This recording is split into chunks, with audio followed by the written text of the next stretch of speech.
Bonjour à toutes et à tous. Application 3 sur les limites continuité et dérivabilité qui font partie du domaine de l'analyse.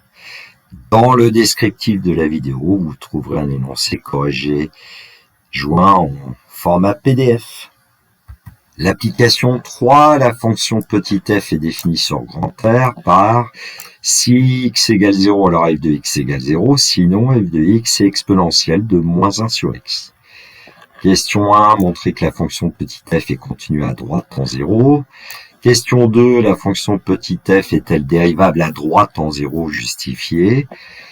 Question 3, la fonction petit f est-elle continue à gauche en 0 justifiée. Et puis question 4, la fonction petit f est-elle continue en 0 justifiée. Correction. Question 1, montrer que la fonction petit f est continue à droite en 0. Alors on sait que pour tout réel x différent de 0, f de x est exponentielle moins 1 sur x et f de 0 égale 0. Alors on va d'abord chercher la limite quand x tend vers 0 plus de f de x et on va regarder si cette limite est égale à f de 0 ou pas. Alors on sait que la limite quand x tend vers 0 plus de moins 1 sur x, c'est moins l'infini. Et puis la limite quand y tend vers moins l'infini d'exponentielle y, c'est 0. Et donc par composé, on obtient que la limite quand x tend vers 0 plus d'exponentielle moins 1 sur x est égale à 0. Donc la limite de f de x quand x tend vers 0 plus est égale à 0. Alors f de 0, on nous a dit que c'était 0. Et donc on peut dire que la limite de f de x quand x tend vers 0 plus est égale à f de 0. Et donc on va pouvoir conclure que f est continue à droite en 0.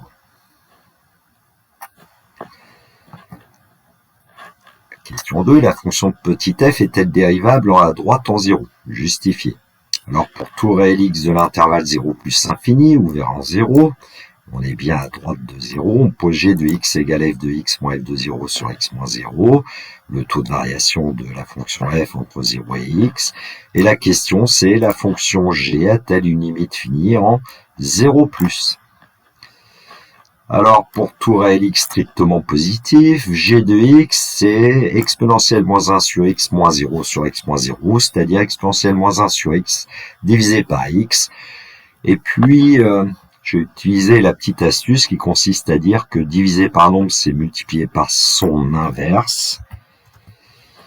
Et donc, on va obtenir que g de x est moins 1 sur x exponentielle moins 1 sur x. J'ai préféré utiliser cette forme-là pour avoir quelque chose de la forme t exponentielle t. On peut faire autrement. Et donc, on va chercher la limite de moins 1 sur x exponentielle moins 1 sur x quand x tend vers 0 plus. Alors, on sait que moins 1 sur x tend vers moins l'infini.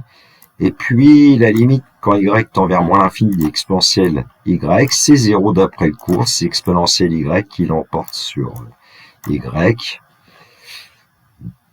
Même pas, puisqu'on a en fait 0, moins l'infini fois 0, si quand même, on a une forme indéterminée. Et donc, par composé, on va obtenir la limite quand x tend vers 0 plus de moins 1 sur x exponentielle moins 1 sur x qui est égal à 0, et donc son opposé va nous donner comme limite aussi 0, c'est-à-dire que la limite de g de x quand x tend vers 0 plus est égal à 0. Et donc, on va pouvoir dire que la fonction petit f est dérivable à droite en 0 et le nombre dérivé de f à droite en 0 est égal à 0. Ce qui fait que, petite remarque, la courbe C de f possède une demi-tangente horizontale à droite en son point d'abscisse 0. Question 3, la fonction petit f est-elle continue à gauche en 0 ? Justifié. Alors en fait, on sait que la limite quand x tend vers 0 moins de moins 1 sur x est égale à plus infini.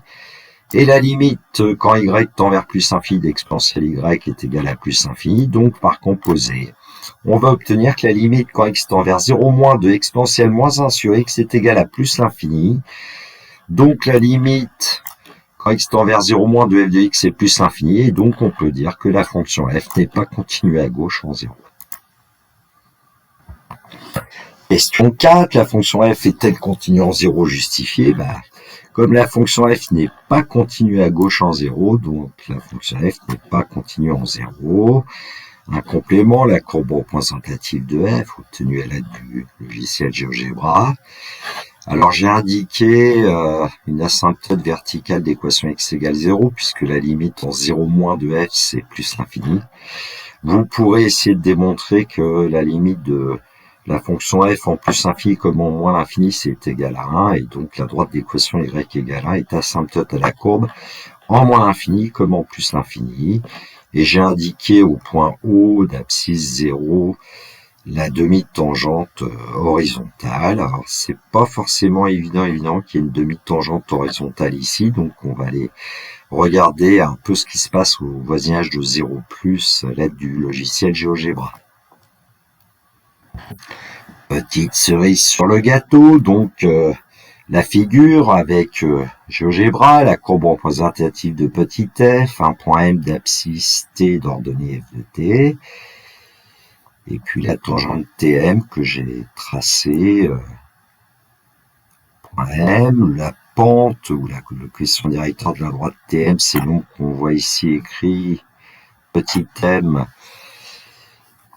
et puis on va animer le curseur de telle sorte que nous allons nous rapprocher au niveau de t de 0, parce que là, la tangente TM,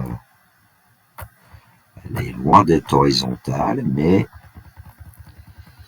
on va voir que effectivement, quand on se rapproche de 0, la pente question directeur de TM va se rapprocher de 0. Alors l'incrément ici est de 0,01. Est-ce que ça va suffire pour le voir? Je pense que vous devriez être convaincu. Alors là, comme c'est un vieux fichier que j'ai fait avec une autre version sans doute de GeoGebra, quand t vaut 0, GeoGebra ne trace pas de tangente au point O. À la limite, c'est aussi bien, puisqu'on l'a vu sur d'autres applications que GeoGebra ne donnait pas forcément la bonne tangente. Alors évidemment, si on se déplace, voilà, à gauche, on voit aussi l'évolution de la tangente TM.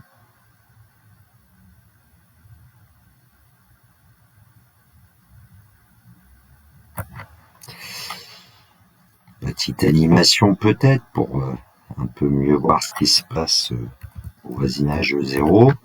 Alors je vais tester. On va afficher la trace de la tangente et puis on va animer le curseur. Alors là, je ne l'ai pas animé de manière décroissante. Bon, là, il revient.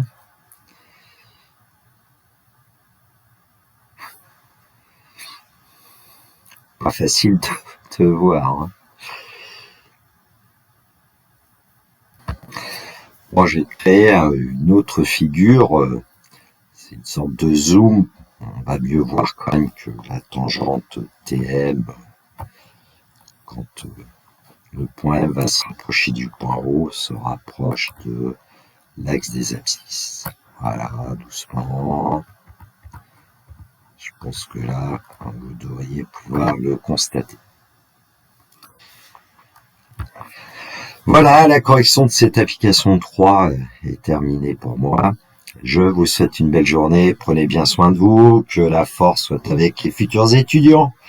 Il me reste à vous dire au revoir.